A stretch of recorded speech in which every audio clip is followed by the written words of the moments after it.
Hi friends, இப்போ சக்திவேல் பார்க்க போகிறோம். சக்திவேலில் ஒரு வழியாக என் பேத்தி போயிட்டாடான்னு சொல்லிட்டு சிக்கல் சௌபதிகிட்ட போட்டு கொடுத்த உடனே சிக்கல் சௌபதி மூஞ்சி போன போக்கா பார்க்கணுமே, காட்டெருமை கருன்னு கத்துது பாரு அப்படிங்கிற மாதிரி ஆயிடுச்சு.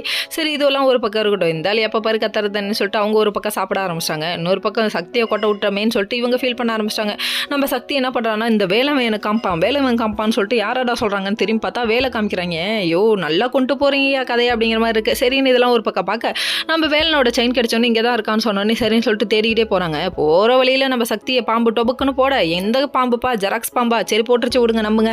அதுக்கப்புறம் இப்போ தங்கச்சியை பாம்பு கடிச்சிருச்சுப்பா அப்படின்னு சொல்லிட்டு இவங்கெல்லாம் நம்ப வைக்கிறதுக்குள்ள நம்ம பாடுற பாடு இருக்கே ஐயோயோ அப்படின்ற மாதிரி ஆயிடுச்சு. அதுக்கப்புறம் அங்கேருந்து பாஞ்சிக்கிட்டு ஒடியாராரு. யாரை காப்பாற்ற? சக்தியை காப்பாற்றுன்ற பேரில் இது என்னப்பா ஜூஸாப்பா ஸ்டா வச்சு உரியிற அப்படிங்கிற மாதிரி ஆயிடுச்சு. கட்டி விட்டியே ஆஸ்பத்திரி கூட்டு போக வேண்டியதானே, அதை விட்டுட்டு அந்த இடத்துல ஒரு சின்னதாக கிழிச்சு விட்டா அந்த பெசெல்லாம் வெளியே வரப்போகுது, அதை விட்டுட்டு இப்படி பண்ணிட்டியப்பா அப்படிங்கிற மாதிரி ஆயிடுச்சு. இவர் வாய் வச்சு உரியிறேன்னு ஸ்டா போட்டு உறிஞ்சு பல நாள் பட்டினி கடந்திருப்பார் போல. காட்டில் கடந்தாரு, காட்டெருமை கிடச்சிருக்கும், அதனால இவர் ரத்த கட்டையே மாறிட்டார் போல. இவர் ஜூஸ்ன்னு நினச்சி ரத்தத்தெல்லாம் பிடிச்சி குடிக்க ஐயோ விஷம் தலைக்கு ஏறிச்சுப்பான்னு சொல்லிட்டு இவரை கொண்டு போய் ஹாஸ்பிட்டலில் அட்மிட் பண்ணிட்டாங்க. அதுவும் இல்லாமல் சீரியஸாக இருக்குன்னு வேறு சொல்லிட்டாங்க.